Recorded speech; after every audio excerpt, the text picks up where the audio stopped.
Welcome to the Archipelago of Design's Tension podcast series. My name is Philippe Beaulieu-Brossard, and I am the co-executive president of the Archipelago of Design. In this third episode, we are going to touch upon the concept of time in strategy, planning, and design.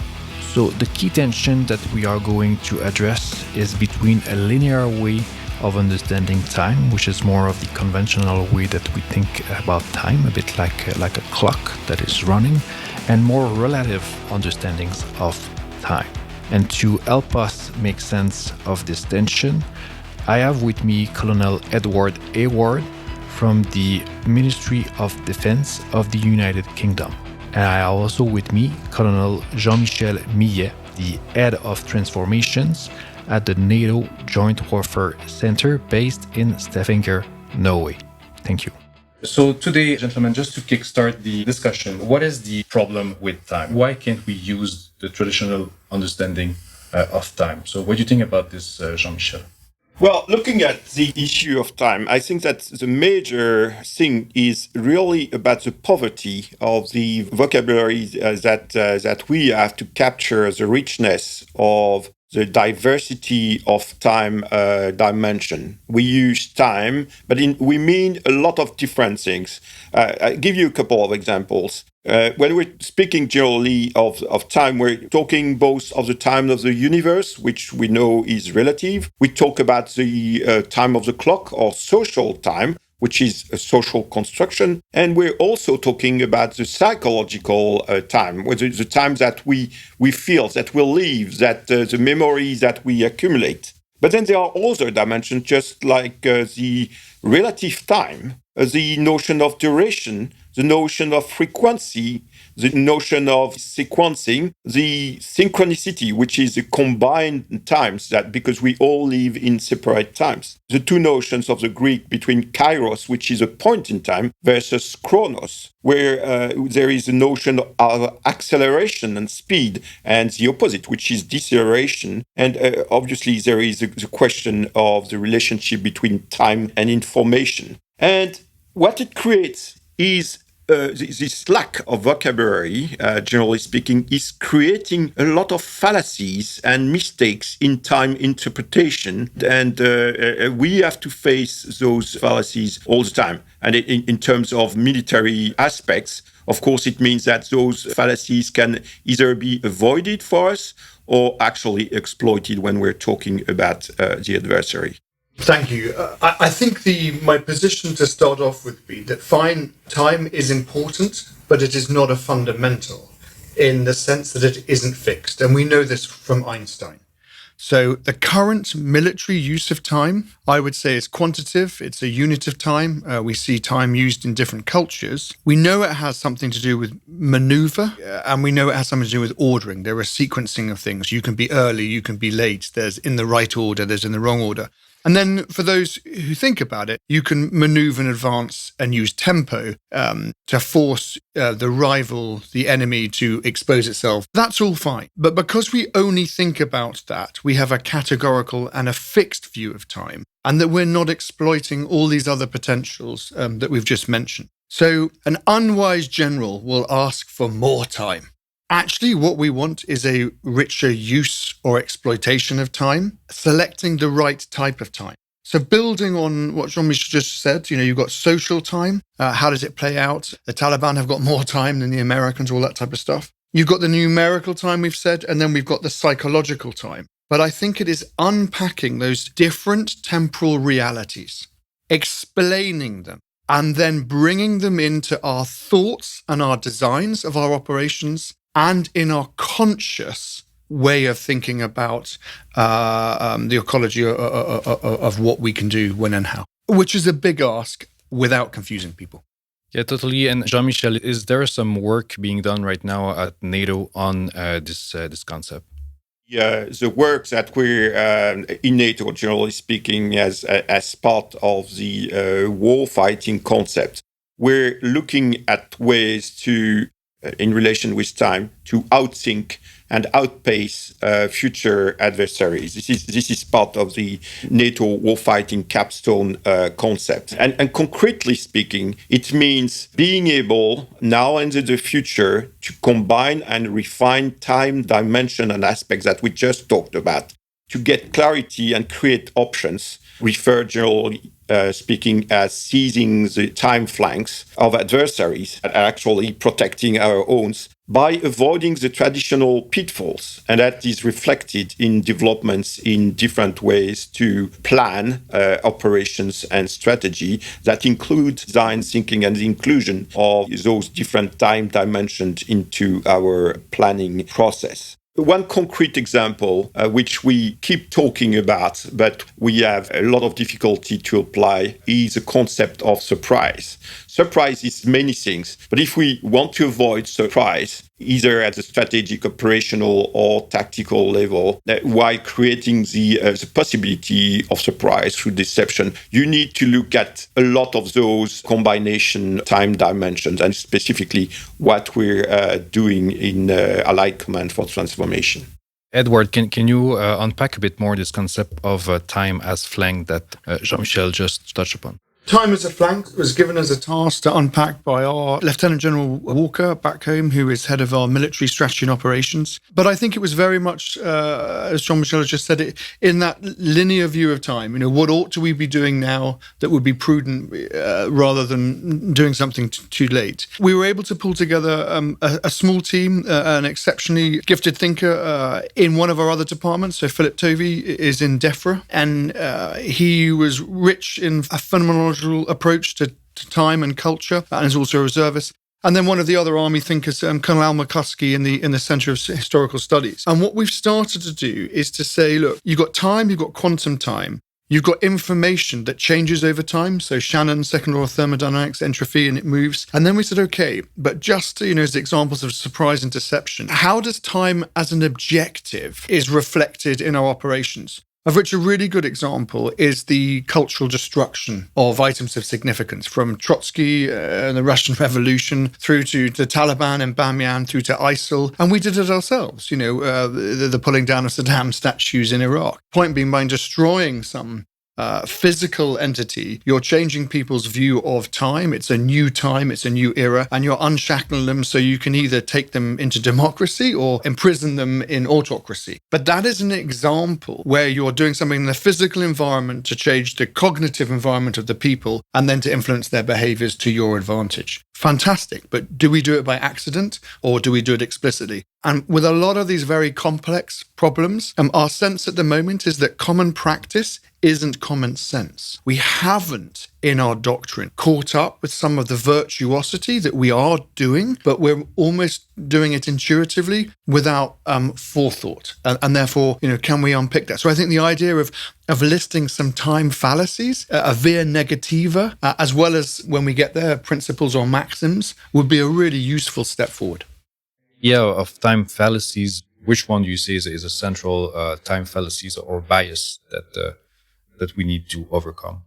I will pick just two because they're so common. First, the fallacy of misunderstanding the duration of any activity, because we basically think in terms of a fixed duration, whereas in fact the duration is always a relative, especially in the military domain. It is always a relative thing because, well, if we would want to use an analogy, time competition would be like you're in a room and you're trying to bring furniture in this room, but then there is another person with furniture trying to do the same at the same time, and you're competing with that. So that, in fact, what you plan is always changing in terms of dimension. So that's one thing about one of time fallacies. The other time fallacies that I can think of is the impossibility to think in terms of multiple time and multiple sequences, as different elements are trying to sequence things in a different way, and that has an impact on the result. And so we're always thinking in terms of fixed sequence, but actually by changing the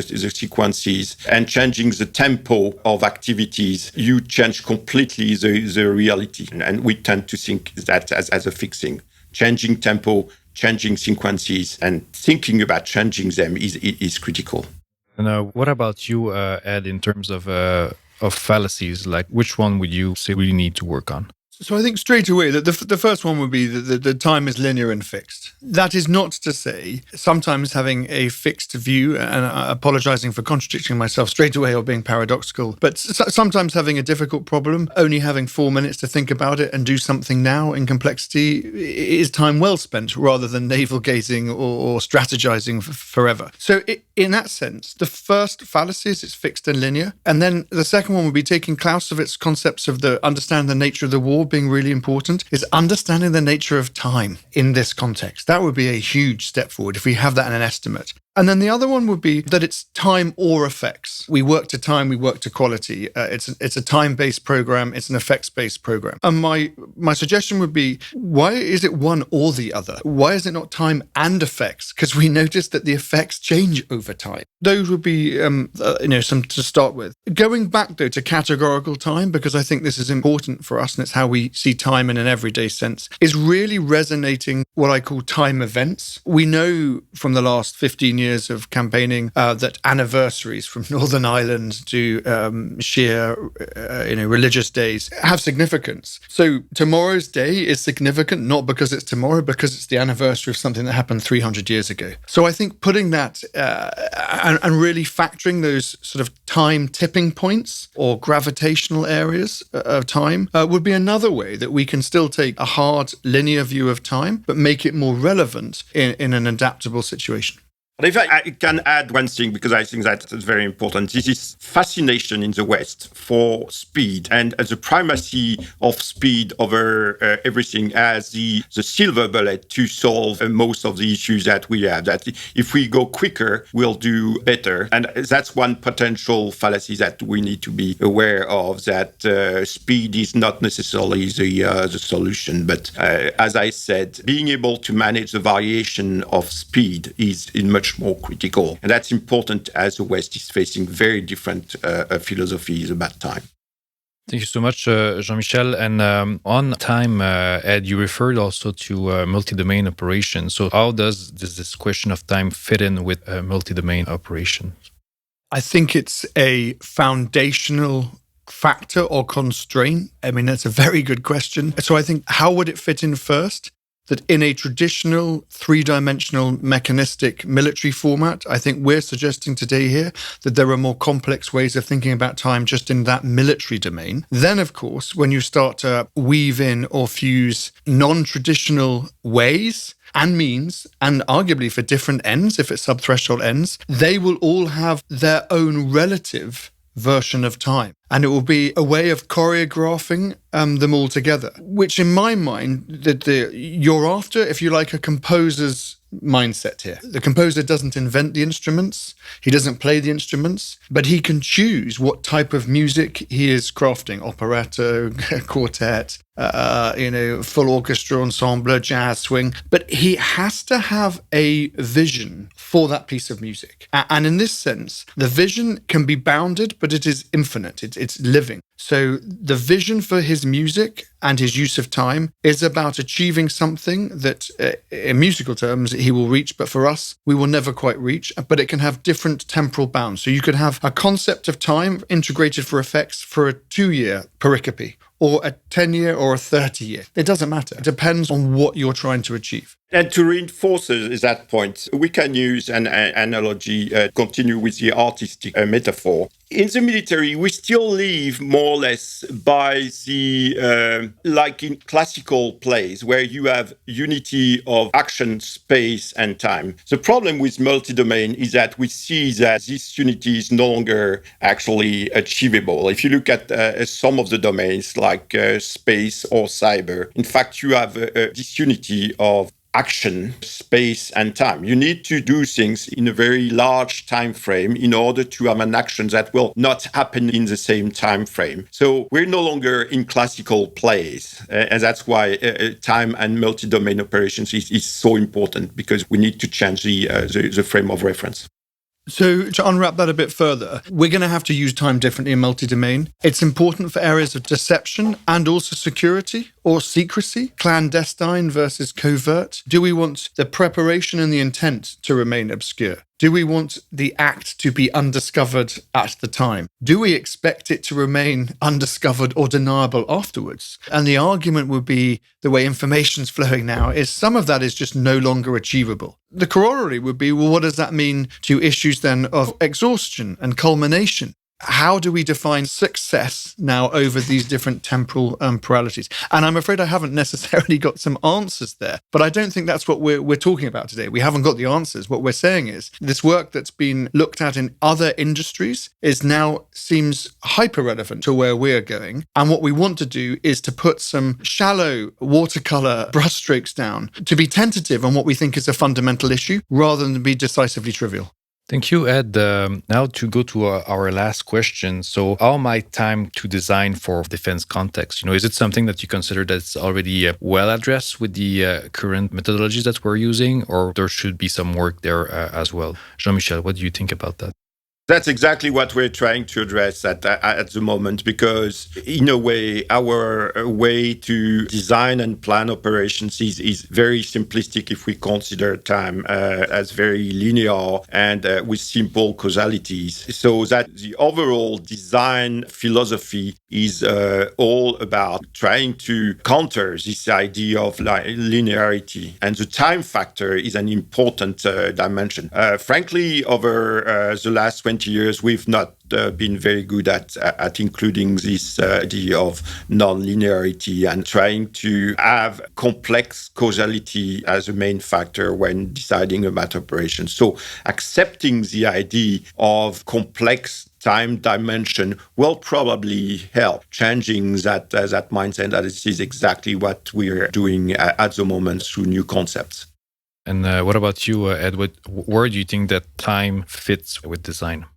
Like most of these things, I think it is implicit now. People are talking about different areas of time. And the fact that we're talking about it must mean that the people are talking about it. But I don't think it's explicit in our approach to these subjects. Some obvious examples. I mean, if we look into the wellness and mental health community, time is absolutely central. People living in the past or the future receive an imbalance. And of course, there is the mindfulness community, which is all about living in the present. So that's an example of where something arguably built out of meditation, which is thousands of years old, came out of NTH in Paris, Plum Village in the 60s and 70s, but is now very much at the forefront, but has one view of it. Another one would be the concept of legal time. The actions that are considered lawful now, but are being unpicked. And certainly, as everyone talks about lawfare and warfare, there could be a decision point where actions you can do now and would be profitable as forms of targeting, kinetic strike, Jones strikes, may serve a purpose here and now, but looking through a lens, perhaps in 10 years' time, will a different group of people with different values and potentially different judicial system bring back and prosecute all these and therefore unpick entire organisations? And we're seeing that in the British Army with certain Northern Ireland. Will it happen through some of the Afghan eras? And then the third one is the concepts of, again, you win the war but lose the peace. This concept of legitimacy through time. And there's all the Black Lives Matter, the statues. How do we reinvent time?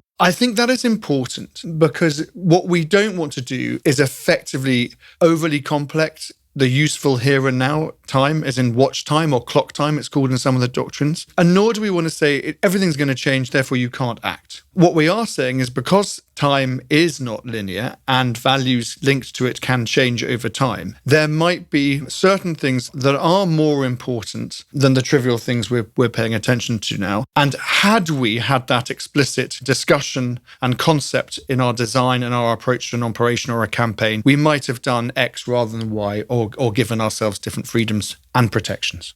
So, Ed, the other question I wanted to touch on is that our community is more and more relying on foresight to think about time. And this is from the scenarios that they are going to develop with foresight. They move to design and especially to redesign their organization so it might be more resilient to what's coming. So I was wondering, what is the relationship between the way you understand time and foresight? Like, does foresight got it? Another great question. So they are, of course, related, but I think what is useful now is that foresight, and I'll unpack this, I think is becoming a new and significantly important skill set or arena in its own right. So I think let's unpack it from design for the moment and talk. We've gone from an era of intelligence and trying to predict the future. Many people say you can't do that. The best science of saying why you can't is why does time flow from the present, it kind of sort of now backwards, is because it follows the scientific version, the second law of thermodynamics, from concentration to dispersion, from order to disorder. Okay, so what? Well, if that is the case, it does leave a trail. So how can we exploit the trail to make forecasting better? And I think the first significant, and it is significant step here, is to move from certainty and causation to probability and correlation. And those, many listeners will recognize some of those terms from the writing of Judea Pearl, and particularly now from Super Forecasting and Philip Tetlock. If that is the case, I think it's useful to change our view of the world. And this is the second bit that is profound, but I think important, or advisable, if not necessary. So in the late 1990s, I think in America coming out was a view of the world of being VUCA, volatile, uncertain, complex, and ambiguous. While I'm not sure any individual part of that is incorrect, but if that is how you approach the world, it basically means it's changeable, it's unclear, and it's uncertain, which forces you to try to contain it through your actions. And I think we can see that in many of the decisions taken recently. So that would be one way to go about the world. We've tried to look at it as a complex system rather than a complicated mechanism, so an organism rather than a machine. So to get beyond sort of industrial age thinking, and we've come up with the word poised, that we see the world as probabilistic, it's organized, it's interconnected, it's self-sustaining, it's emergent, and it's dynamic. Not fundamentally different, well, they are explicitly different words than the VUCA ones, but they lead to a cognitive, an approach and mindset that sees the world as drifting and adapting, and you can choose to interact with it. Hence, poised. It's the position or the anticipation of expectant action rather than controlling. So, coming back then to forecasting and foresight, is that if we do understand the world, how it operates rather than how we've categorized it, and we understand it changes over time and drifts, with a larger data pool and more varied information, there is the strong belief that you can have a better probabilistic understanding of even how ambiguous systems act, which therefore means, crude terms, you're able to have better foresight or predict both what might happen and our actions in it. And to say that we're not trying to do that is just not true. We try to do that with the weather forecast, in every time.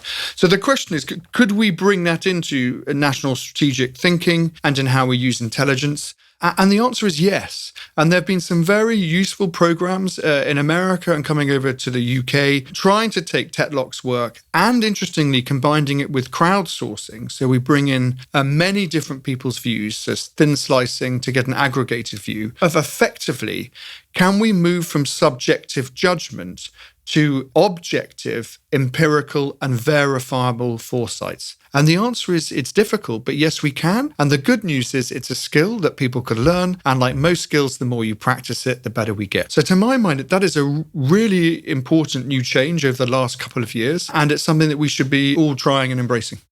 Thank you, Ed. And for the professionals that are listening to us, I wonder, with all of this conceptual baggage, what would be the practical advice you would tell them? Let's say they would like to rely on what they heard today and use it with their unit tomorrow. What would be the one thing they could implement?